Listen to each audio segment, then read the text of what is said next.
శ్రీమాత్రే నమ. జయ గురు దత్తాత్రేయ నమ. ఈ వీడియోలో మనం నవంబర్ 15 నుంచి 23 మధ్యలో జరగబోయే వారఫలాలు కర్కాటక రాశి వారికి ఏ విధంగా ఉండబోతున్నాయి అని పరిశీలించినప్పుడు, ఈ రాశి వారికి రాశి అందే కుజగ్రహ సంచారం జాతకుడు చాలా ఉత్సాహంగా పనిచేయడానికి అవకాశం ఉంటుంది. ఏ ప్రయత్నమైనా వాయిదా పడకుండా ఇమీడియట్గా ప్రారంభిస్తే అనుకున్న పనులు సకాలంలో పూర్తయ్యే అవకాశం ఉంది.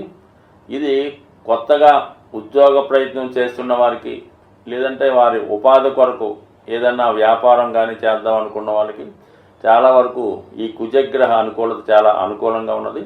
ముఖ్యంగా ఈ రాశి వారు ఏదైనా స్థిరాస్తి కొనుక్కునే ప్రయత్నం చేస్తుంటే వారి యొక్క ప్రయత్నం కూడా ఈ వారంలో, అంటే ఇమీడియట్గా కాకపోయినా తొందరలో నెరవేరే అవకాశం ఎక్కువగా ఈ రాశి వారికి కుజగ్రహ అనుగ్రహం అంటే సుమారుగా రాబోయే 2 నెలల వరకు ఈ రాశి మీద ఉంటుంది. కాబట్టి ముఖ్యంగా ఉద్యోగ ప్రయత్నంలో చేసే ప్రయత్నాలు ఫలిస్తాయి. ఇందులో ఎవరి యొక్క సలహా కానీ రికమెండేషన్ కానీ ఏమి కూడా అక్కర్లేదు. వ్యక్తిగతంగా మీరు ప్రయత్నం చేస్తే 100% మీ యొక్క ఓన్ శక్తి సామర్థ్యాలతో ఉద్యోగ ప్రయత్నాలు ఫలించే అవకాశం ఉంది. అలాగే మీలో ఉన్నటువంటి టాలెంట్కి తగిన గుర్తింపు రావడం జరుగుతుంది. అలాగే మీకు ఏదన్నా హ్యాపీగా మీ యొక్క ఆలోచనలకు తగు విధంగా ఏ ప్రయత్నం నెరవేరే అవకాశం ఉంటుంది. సో ఇది ఈ కుజగ్రహ అనుగ్రహం వల్ల ఈ రాశి వారికి చాలా వరకు ఈ వారంలో చేపట్టిన కార్యక్రమాలు విజయం అవుతాయి. ఇక ముఖ్యంగా ఈ వారంలో ఏర్పడినటువంటి ఇంకొక యోగం ఏంటంటే షష్ఠ లాభాధిపతుల మధ్య పరివర్తన.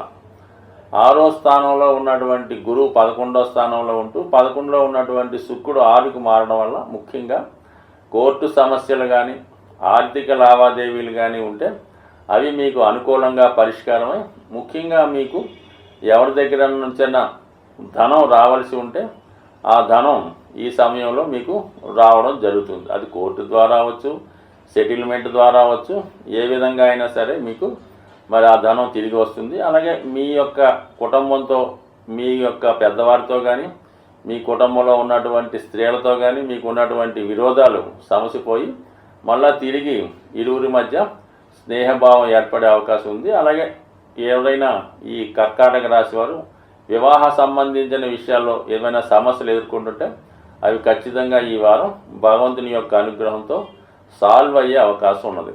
సో ఏదేమైనా లాభస్థానంలో గురుగ్రహ సంచారం ఉన్నంత వరకు ఈ మేషరాశి వారికి ఏదైనా సరే తిరిగి పోగొట్టుకున్నది ఏదైనా సరే తిరిగి పొందే అవకాశం ఉంటుంది. కాబట్టి గతంలో మీరు ఏదైనా ఉద్యోగ ప్రయత్నం చేసి పోగొట్టుకుని ఉన్నా, అలాగే వివాహ ప్రయత్నం చేసి ఆ సంబంధం పెండింగ్లో ఉన్నా ఇంకొకసారి మీరు ప్రయత్నం చేయడం వల్ల అవి సఫలీకృతం అయ్యే అవకాశం ఉన్నది.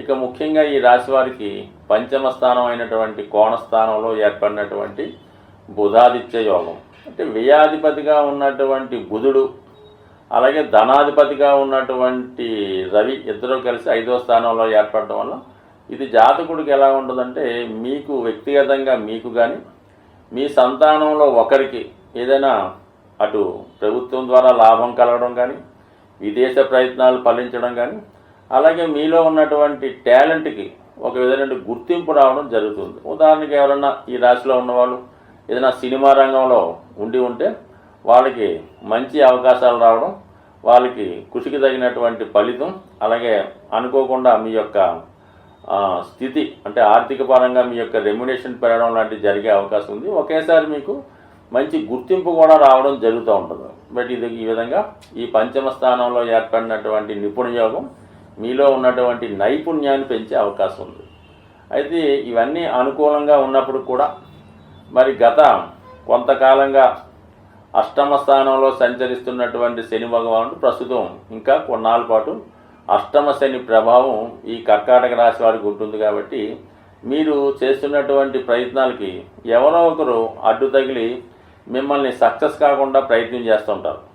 సో ఈ కారణం వల్ల ఏంటంటే మీ యొక్క అవకాశాలు చివరి నిమిషంలో మిస్ అవ్వడం కూడా జరుగుతుంటాయి. అందుకని చాలా వరకు మరి ఎవరైతే మీ యొక్క ప్రగతికి అభివృద్ధికి అడ్డంకిగా ఉన్నారో ఆ విషయాన్ని కొద్దిగా గమనించి వారిని ఏదో విధంగా ప్రసన్నం చేసుకునే ప్రయత్నం చేస్తే మీ యొక్క సక్సెస్కి అది ఇంకా అనుకూలంగా ఉండే అవకాశం ఉంది. బట్ ఏదైనా మరి తొందరలో ఈ అష్టమ శని ఇంచుమించుగా మీకు మార్చి నెలాఖరు నాటికి ఈ అష్టమ శని ప్రభావం కూడా తొలగిపోతుంది కాబట్టి జాతకుడికి ఎప్పటికన్నా అప్పుడు ఇంకా ఎక్కువ విజయ అవకాశాలు ఉండే అవకాశం ఉంది. బట్ ఏదైనా ఈ రాశి వారికి గురుబలం ఉన్నంత వరకు ఎంత గ్రహాలు ఎంత అనుకూలించకపోయినా ఎవరు ఎంత ఇబ్బంది పెట్టినా ఈ కర్కాటక రాశి వారి యొక్క అభివృద్ధిని మాత్రం ఎవరు అడ్డుకోలేరు, ఆపే ప్రసక్తే లేదు. సాధారణంగా గ్రహాల యొక్క స్థితిని అనుసరించి కొన్ని ప్రయత్నాలు అనుకూలించే అవకాశం ఉంటుంది.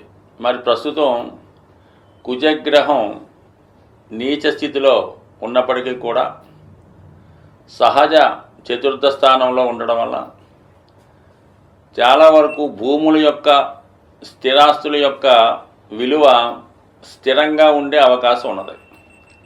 ఆ కారణం వల్ల ఎవరైతే సొంత గృహం కొరకు ప్రయత్నం చేస్తున్నారో వాళ్ళకి రాబోయే 3 నెలలు చాలా అనుకూలించే అవకాశం ఉంటుంది.